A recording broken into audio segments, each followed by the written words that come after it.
días, queridos hermanos y amigos. Quisiera comenzar esta cápsula con una pregunta. ¿Qué es la fe reformada y cuál es su relación con los 5 puntos del calvinismo? Para comprender un poco, quisiera contarles que la fe reformada nace en el gran avivamiento del siglo XVI, que se llama también Reforma Protestante, donde hombres como Martín Lutero, Juan Calvino, condujeron a la Iglesia a sus raíces bíblicas e históricas. El principal deseo de estos hombres era limpiar la Iglesia de tradiciones humanas y también de muchas costumbres que habían evolucionado en la Iglesia católica. Algunas de ellas eran la veneración de las reliquias, la venta de indulgencias, la exaltación del Papa, pero sobre todo la idea era devolver al pueblo de Dios el Evangelio en su pureza. Los reformadores claramente querían mostrar un evangelio cristocéntrico, basado principalmente en la gracia de Dios. Ellos demostraron que los antiguos padres de la Iglesia, lejos de apoyar las tradiciones romanas, más bien ellos apoyaban en gran medida la fe que estos reformadores proclamaban. Es así que las iglesias reformadas son principalmente confesionales, es decir, que adhieren a los grandes credos universales, como el credo apostólico, el credo de Atanasio, el credo de Nicea, el credo de Calcedonia, demostrando así su continuidad y su unidad en el cristianismo histórico. Y estos son credos que resumen principalmente la fe bíblica. Si tuviéramos que relacionar la fe reformada con un texto bíblico, me atrevería a decir que Romanos 8:29 es un texto que relaciona mucho nuestra fe. Y dice así: porque a los que Dios conoció de antemano, también los predestinó a ser transformados según la imagen de su Hijo, para que Él sea el primogénito entre muchos hermanos. A los que predestinó también los llamó, a los que llamó también los justificó, y a los que justificó también los glorificó. Es un texto que nos habla de esta cadena inquebrantable y que también podemos relacionarlo con los 5 puntos del calvinismo. ¿Qué son los 5 puntos del calvinismo y cómo se relaciona con la fe reformada? La verdad que la teología calvinista es identificada en la mente popular con estos 5 puntos del calvinismo, que en definitiva es un resumen de los juicios o cánones presentados en el Sínodo de Dort. El Sínodo de Dort fue un concilio convocado cuyo objetivo era regular una serie de controversias en las iglesias holandesas que se habían iniciado por el ascenso del arminianismo. Y esto tuvo lugar en Holanda en el 1618 y 1619, 100 años después que estallara la Reforma Protestante en Europa en el 1517. Principalmente la agenda a discutir en ese sínodo incluía 5 temas fundamentales. Uno era la depravación total del hombre, lo segundo la elección incondicional, lo tercero la expiación limitada, la gracia irresistible y la perseverancia de los santos.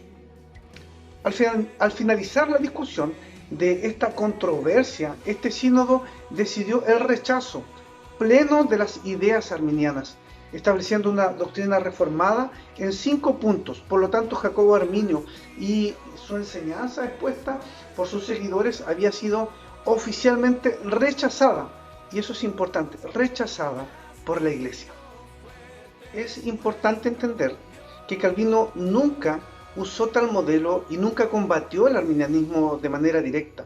Sin embargo, estos puntos, después del Sínodo de Dort, funcionan como un resumen de las diferencias entre el calvinismo y el arminianismo, pero no funcionan como una suma completa de los escritos de Calvino o de la teología de las iglesias reformadas en general. La garantía central de estos cánones es que Dios es capaz de salvar a cada persona por quien Él tenga misericordia, y que sus esfuerzos no son frustrados por la injusticia o la inhabilidad del hombre. ¿En qué consisten entonces estos 5 puntos tan relevantes? Lo primero, la depravación total. Entendemos a través de este punto que toda la humanidad ha sido dañada por la entrada del pecado en el mundo. Por lo tanto, el ser humano está inhabilitado de acercarse a Dios.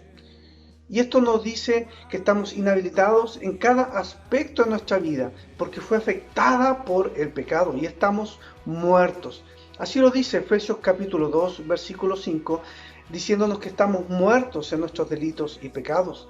El libro de Colosenses capítulo 2, verso 13 dice que nosotros estábamos muertos en nuestros delitos y pecados y que Dios, solamente Dios, nos dio vida en unión con Cristo al perdonarnos todos nuestros pecados. Por lo tanto, este punto nos recuerda lo inhabilitados que estamos para acercarnos a Dios y que solamente Dios es el único que puede obrar en nuestro corazón. El segundo punto es la elección incondicional. Este es uno de los puntos más conflictivos, sin embargo, está muy ligado con el anterior. Si estamos completamente muertos e incapaces de acercarnos a Dios, es Dios quien elige a quien Él quiere elegir. Dios escoge dar vida eterna sin haber visto nada bueno en los elegidos. Juan capítulo 15 y 16 dice, no me eligieron ustedes a mí, sino que yo los elegí a ustedes y los comisioné para que vayan y den fruto y este fruto perdure.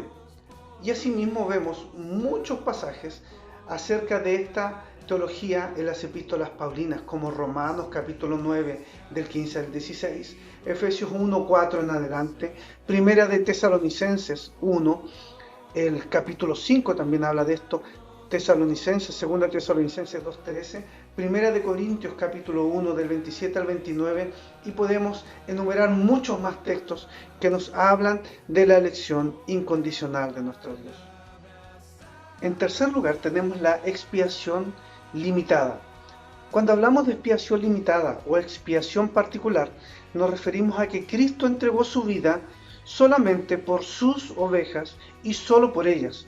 Juan capítulo 10, versículo 11 dice, yo soy el buen pastor y el buen pastor da su vida por sus ovejas. La expiación limitada es a los elegidos de Dios. Creer que Dios pagó el pecado por toda la humanidad, caemos en el universalismo o en la adjudicación de que alguien pueda llegar a tener algo bueno que lo acerque de manera arbitraria a Dios. Y eso contradice las Escrituras y fue lo que el Sínodo de Dort clarificó de manera categórica. El cuarto punto nos habla de la gracia irresistible. Se conoce también como llamamiento eficaz. Cuando la gracia de Dios llega a la vida del ser humano, nunca puede ser rechazada. Su efectividad es perfecta.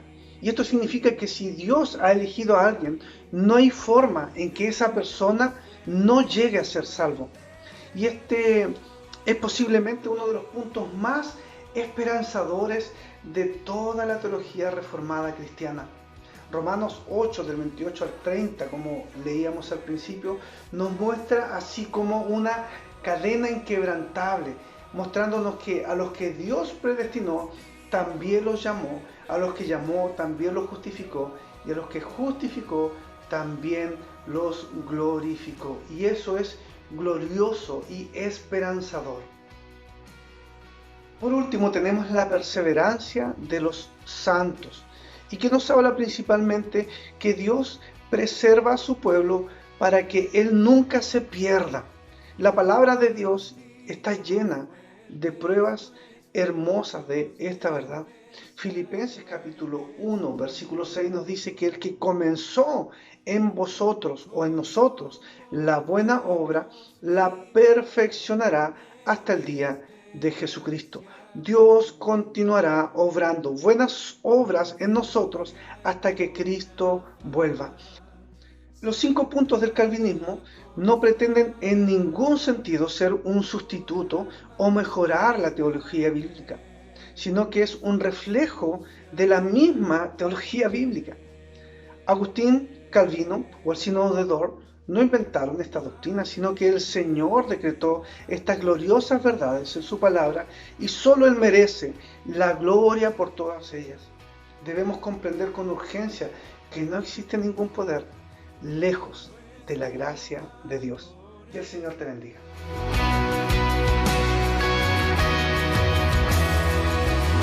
Castillo fue